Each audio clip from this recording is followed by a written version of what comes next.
My sister and I stood on the same stage, wearing identical robes, holding the same rolled paper tied with ribbon. The sun beat down on our shoulders, the same heat for both of us. But inside, we were living in different seasons. They funded her entire journey here, every single step. I paved my own road in the dark, stone by stone, with blistered hands. When I once asked my father why the difference was so absolute, he just sighed and said, "Lena needs the help. You'll find a way. You'll find a way." Those 4 words became the engine of my life. And when the chancellor leaned into the microphone that day, called my name, and told the entire crowd my story, I finally saw the cost of those words, written all over their faces. From the outside, we were the portrait of a perfect family. The holiday cards with coordinated colors, the smiling lineup in front of the fireplace, the house with the manicured hedge that hid everything.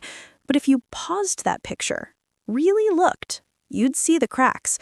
The way my mother's arm was always linked with Alara's in photos, but her hand was always just resting on my back, like I was an afterthought. The way my father's laugh reached its full volume only for her jokes. We weren't twins, but we were close enough, 18 months apart. Yet that year and a half might as well have been a canyon. When I was 7, I broke my arm falling from the oak tree in the yard. My mother handed me a bag of frozen peas and said, "You're tough, Maya. You don't need all the fuss." When Alara got a common cold, the world stopped. Soup was made, blankets were piled, stories were read. It was a pattern, not an accident. For her birthdays, there were surprise trips to the coast. For mine, there was a special dinner at home, which meant I helped cook it. When she lost her textbook, a new one appeared. When I lost mine, I spent a month of lunch hours in the library catching up. These weren't betrayals. They were paper cuts. 1,000 tiny slices that taught me to stop expecting ointment or bandages. By high school, I stopped bringing home permission slips for things that cost money. I got quiet. I got a job at a bookstore after school, shelving novels and breathing in the smell of old paper. I saved every tip in a jar hidden under my bed.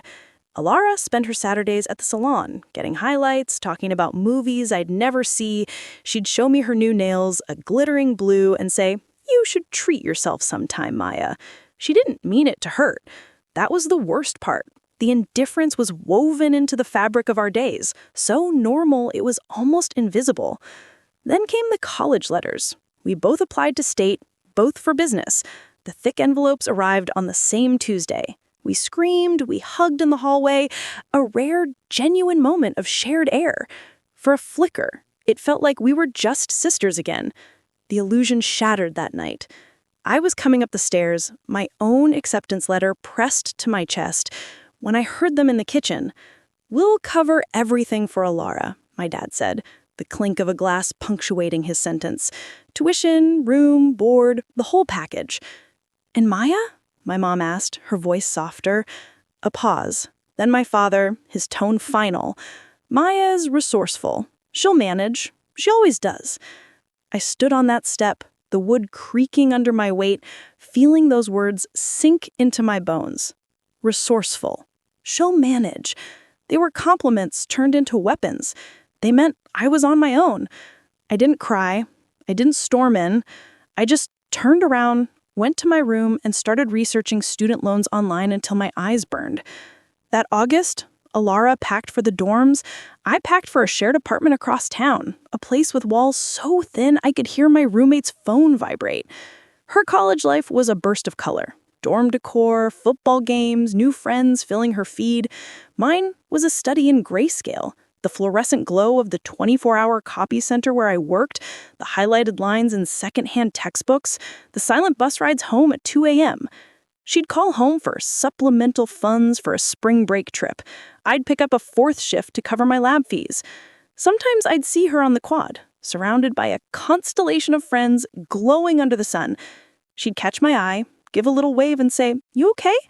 I'd nod, keep walking, the weight of my backpack full of books a familiar anchor. What she didn't see, what none of them saw, was the blueprint I was drafting in the quiet hours. Every rejection, every silent dinner, every time I was told to manage, I was adding another line to the plans I was drawing for myself. The true fracture came in junior year. A scholarship I was counting on fell through. The gap in my tuition payment was a physical hole in my stomach. In a moment of weakness, or maybe just a final desperate test, I called home. My dad answered. "Dad," I started, my voice strangely calm, "I'm in a bind with tuition this semester. Is there any chance, even a loan, I could pay back with interest?" The silence on the line was a vast, empty room. I could hear the news playing in their background. Finally, he spoke. "Maya, we're committed to Alara's path. You chose independence. We have to respect that." He didn't say I didn't deserve it. He didn't have to.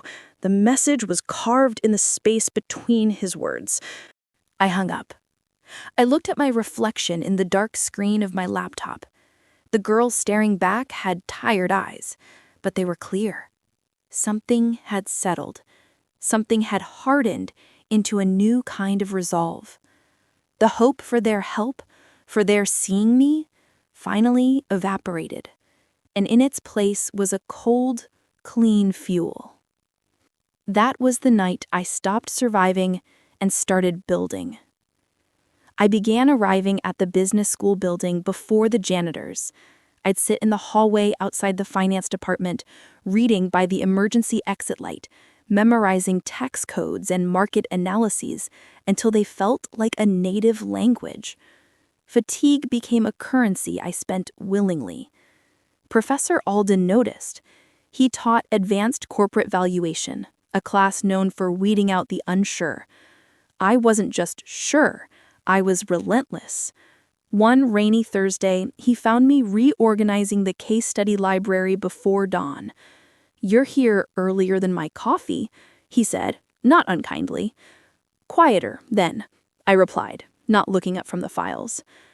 "That kind of discipline is rare," he mused.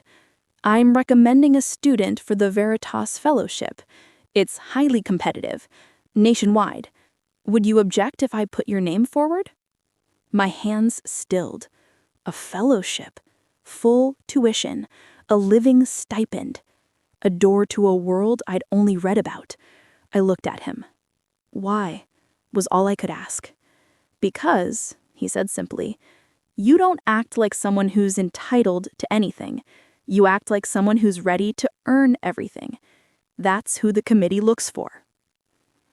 I didn't tell my family. Silence had become my most valuable ally. For weeks, I lived in the fellowship application. Professor Alden reviewed my essays, his red pen sharp and merciful.